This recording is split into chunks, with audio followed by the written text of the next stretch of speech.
그 수방사령관이 증인에게 국회에 들어가서 양재영 협력관을 만나면 된다 이렇게 말하는 사실이 있습니까? 있습니다. 그 양재영 협력관도 군인인가요? 예, 그렇습니다. 계급이나 직급은 현역 어떻게? 준장으로 알고 있습니다. 준장? 준장입니다. 별 하나? 예, 그렇습니다. 직급은요? 국회 협력관으로 알고 있고 국회 파견 나가 있는. 그렇습니다.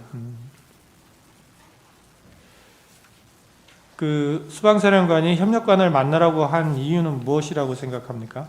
그 이유는 저희가 국회를 상황 발생 시에 어떤 그 군사 작전을 해야 되는데 사실 국회라는 시설의 특성상 저희가 내부를 들어가서 확인하거나 훈련할 수 있는 여건은 없었습니다. 그렇기 때문에 그 당시에는 국회를 알고 있는 국회 협력관의 도움을 받아서 우리에게 부여된 임무를 잘 수행할 수 있도록 해라라고 이해를 했습니다. 증인은 00시 31분경부터 01시 사이에 수방사령관으로부터 국회 본청 내부로 진입해서 국회의원들을 외부로 끌어내라는 지시를 받은 사실이 있습니까?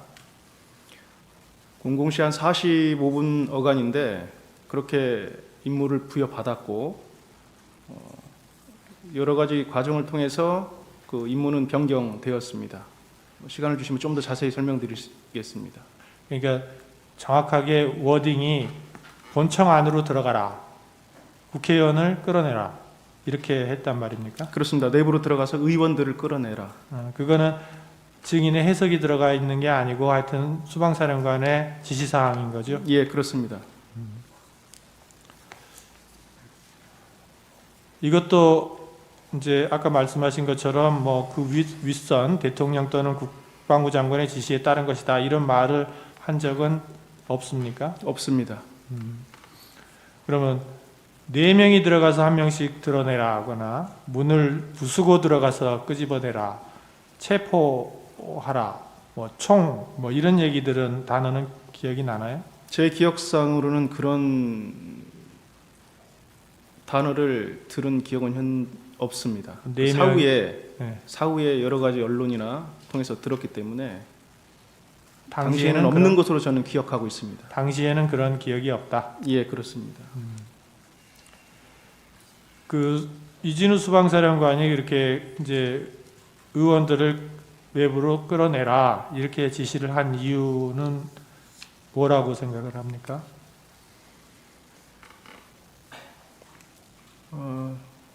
정확하게 사실은 법적 그 작동 원리를 제가 잘 모르고 있는 상태였기 때문에 솔직히 당시에는 잘 이해를 못했습니다. 그랬기 때문에 상당히 저도 당황한 상태였었고 그래서 제가 그 임무를 부여받고 나서 바로 한 5분에서 10분 후에 다시 전화를 드렸습니다.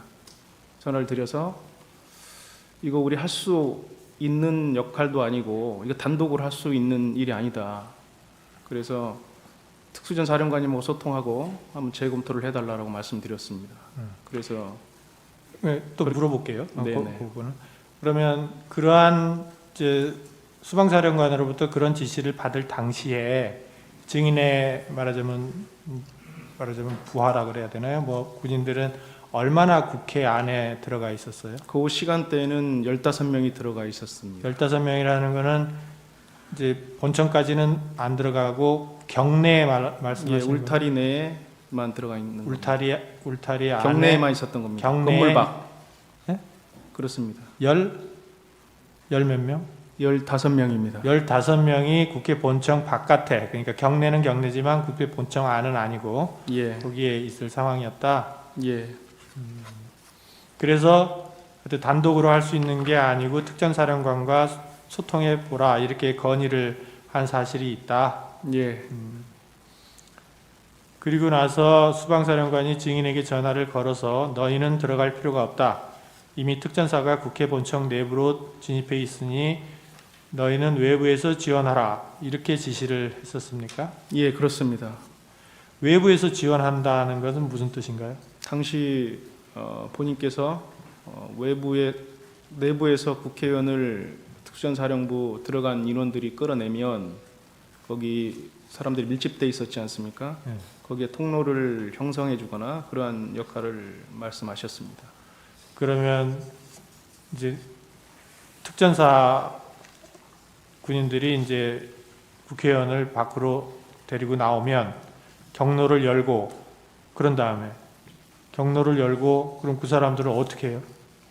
거기까지 말씀하신 겁니다. 경로를 열고 그냥 그 이후의 역할들은 저희에게 별도로 부여된 임무는 없었고 제가 생각했을 때는 특전사 인원들이 어떠한 조치를 하는 것으로 해석했습니다. 그 이제 말하자면 데리고 나온 의원들을 어떻게 할 것인지에 대해서는 이제 특전사가 알아서 하는 것이지 증인의 부하들이 하는 건 아니다. 경로만 열어주는 거다. 거기에 예. 대한 어떤 지시를 받은 바는 없다. 예, 정확하게 말씀드리면 특전사도 어디까지 수행할지는 저도 모르는 상태였습니다. 예, 그러니까. 예.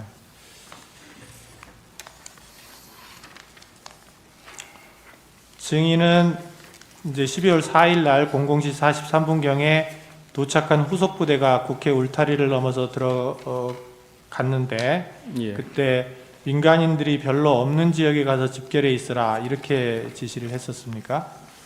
내부 투입한 인원들은 그렇게 지시를 했습니다.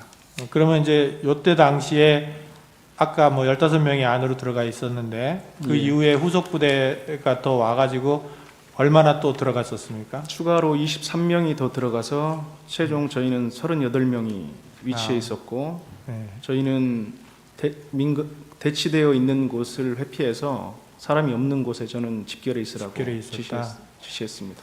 그리고 00시 48분경에 국회를 향해 출발한 후속 부대에 대해서는 서강대교를 넘지 말고 기다려라 이렇게 지시를 했었습니까? 예, 넘지 말라고 했습니다. 그렇게 지시한 이유는 뭔가요? 상황이 이례적이었고 네. 그 임무가 목적이 불분명하다고 저는 생각했습니다. 그 어떤 작전을 하게 되면 작전 목적이 분명하게 무엇을 위해서라는 목적이 분명해야 되는데 단편적 과업만을 주셨는데 그것이 평상시에 우리가 고민하거나 생각지 못한 그런 임무를 준 겁니다. 국회를 통제하는 문제도 그렇고 또 의원을 끌어내라는 문제를 과업도 그렇고 그것을 들었던 군인 누구도 그걸 정상적이라고 생각하지는 않았을 것으로 저는 생각합니다. 그렇기 때문에 저 또한 일단은 후속 부대에 대해서는 오지 않는 게 좋겠다라고 판단하고 그리고 좀 더 저에게는 고민이 필요했던 시간이었습니다. 증인은 이제 그날 12월 4일 공안시경에 국회에서 비상계엄 해제 요구안이 가결된 후에 현장에 있는 팀장이 전화로 특전사가 빠지고 있는 것 같다는 보고를 하자 곧바로 수방사령관에게 전화를 걸어 저희도 퇴출하겠다 이렇게 보고를 한 사실이 있습니까? 예, 그렇습니다. 당시 저는 그 해제 의결이 된 것 자체도 모르는 상황이었었고 다만 그걸 받았을 때 내부에 있는 특전사가 뒤로 빠지는 상황이라고 해서 즉시 사령관께 보고를 하고 퇴출하겠다라고 보고드리고 빠졌습니다. 그러면 뭐 그때 그러면 수방사령관이 그래 빼라 뭐 군인들을 철수시켜라 이렇게 동의를 했습니까? 예, 바로 승인하셨습니다. 승인을 했고 그거 외에는 따로 위에서부터 바로 철수를 해라 뭐 어째라 이런 얘기를 미리 먼저 들은 건 아닌 거죠? 그렇습니다. 증인이 먼저 건의를 해서 승인을 받고 철수시켰다. 그렇습니다. 그 서울고등검찰청에 12월 9일 날 나가서 이렇게 진술하신 적 있죠? 예, 그때 증인이 진술한 내용대로 기재됐는지 다 확인하고 서명 날인 다 했습니까? 예, 그렇습니다. 다 읽어보고. 예, 그리고 녹취록 50호증 2 한번 띄워보세요. 50호증의 2 녹취록.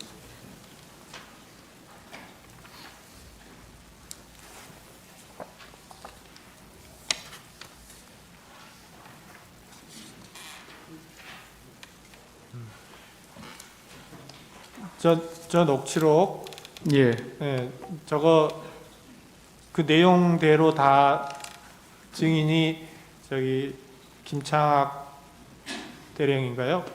여기랑 통화한 내용인데 그거 다 사실대로 다 적혀 있습니까? 잠시 보겠습니다. 예, 한번 보십시오.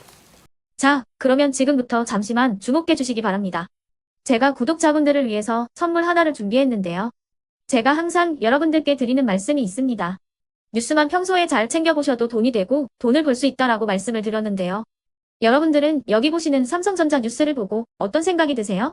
아니면 정치인들의 뉴스, 날씨 뉴스를 보고는 어떤 생각이 드시나요? 그냥 뉴스만 보고 끝내는지 아니면 이 뉴스를 어떻게 이용할 수 있는지 이 부분을 고민하고 계시는지를 되물어보고 싶습니다. 그 이유가 뭐냐 하면 제가 지난번에 여러분들께 뭐라고 말씀을 드렸었죠?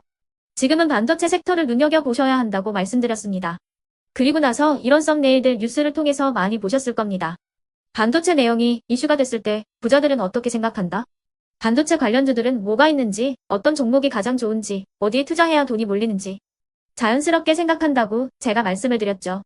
그 이유가 뭐냐 하면 부자들이 봤을 때는 이슈가 곧 돈으로 이어지고 그 이슈가 나에게 돈을 벌어준다는 경험적 확신이 있기 때문에 부자들은 항상 이런 사회적 이슈를 관심있게 챙겨본다고 제가 말씀을 드렸습니다.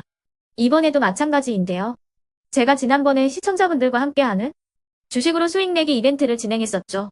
당연히 100% 무료로 진행을 했었고요. 여기 보시면 아시겠지만 제가 지난번에도 구독이라고 보내주신 모든 시청자분들께 반도체 관련주 중에 가장 크게 급등할 딱 한 종목, 많은 종목도 아니라 한미반도체 한 종목을 여러분들께 추천드렸어요. 그러면서 여기 나와 있는 대로 정확히 얼마에 매수해야 하는지, 그리고 수익률이 어느 정도 나왔을 때 팔아야 하는지를 이런 부분들까지 여러분들에게 정확히 알려드렸었는데 지금 실제로 어떻게 되었다? 오른쪽을 보시면 아시겠지만 제가 지난번 문자 발송으로 이 한미반도체를 소개해드리고 나서 실제로 이렇게 5배 이상 어마무시한 상승이 나왔습니다. 100만 원만 투자를 했어도 무려 500만 원이 넘는 수익금이 생긴 거죠. 그래서 당시에도 굉장히 많은 분들이 제가 드린 이 한미반도체로 수익을 내실 수가 있으셨을 텐데요. 다시 한번 축하드린다고 말씀을 드리겠고 이번에도 마찬가지입니다. 앞으로도 2024년, 2025년 계속해서 기대해볼 섹터는 AI입니다. 그 중에서도 AI 반도체는 그 누구도 부정할 수 없는 미래 성장 산업입니다. 그러면 우리가 어떻게 생각해 볼 수 있을까요? AI 반도체 종목 중에 앞으로 크게 대장 역할을 하면서 10배 이상 급등할 수 있는 텐베고 종목을 지금부터 열심히 추적해야 한다는 겁니다. 큰 돈을 투자하지 않더라도 월급의 일부분 아주 소액이라도 이 종목을 모아가야 수백 %의 수익률을 손에 쥘 수 있는 것이죠. 지금 여러분이 보고 계시는 이 유튜브 또한 AI 반도체와 아주 밀접한 연관이 있고 반도체야말로 대한민국의 핵심 산업으로 앞으로 더더욱 시장은 성장할 수밖에 없습니다. 그렇기 때문에 제가 이번에도 뭘 보내드리고 있냐면 지난번과 똑같이 구독이라는 문자를 보내주시면 제가 AI 반도체 관련주 중에 앞으로 대장주 역할을 하면서 주가가 가장 크게 급등할 한 종목을 여러분들께 문자 발송으로 종목명과 사고 파는 시점을 모두 알려드릴 건데요. 그 문자를 받고 여러분들이 주식으로 돈 버는 연습을 한번 해보셨으면 좋겠고요. 혹시라도 나는 주식을 하지 않는다 하시는 분들은 주변에 주식하시는 지인분들에게 말씀을 해주셔도 되고요. 아니면 연세가 있으셔서 투자가 어렵다 하시는 분들은 이 종목을 자녀분들에게 한번 사봐라. 이걸로 한번 수익을 내봐라. 이렇게 조언을 해주실 수도 있는 거겠죠. 그래서 지금 이 영상을 보시는 시청자분들 중에 나도 이번 종목이 좀 궁금하다 하시는 분들은요. 누구나 상관없이 그리고 어느 시간대나 상관없이 부담없이 010-2514-5930번으로 구독이라는 문자 보내주시면 제가 이번에도 똑같이 무료 추천 급등주 문자를 보내드리겠습니다. 이해되시겠죠? 제 번호 010-2514-5930번으로 구독이라는 문자 보내주시면 여러분들이 직접 이슈를 통해서 돈 버는 연습을 해보실 수가 있는 거고 제가 돈을 받는 것도 아니고 투자를 대신해 드리는 것도 아니기 때문에 부담 없이 신청해 주시면 되는 겁니다. 그리고 수익이 나면 저는 다른 것은 하나도 바라지 않습니다. 제 채널에 구독, 좋아요 한 번씩만 눌러주시라 이렇게 다시 한번 말씀을 드리겠습니다.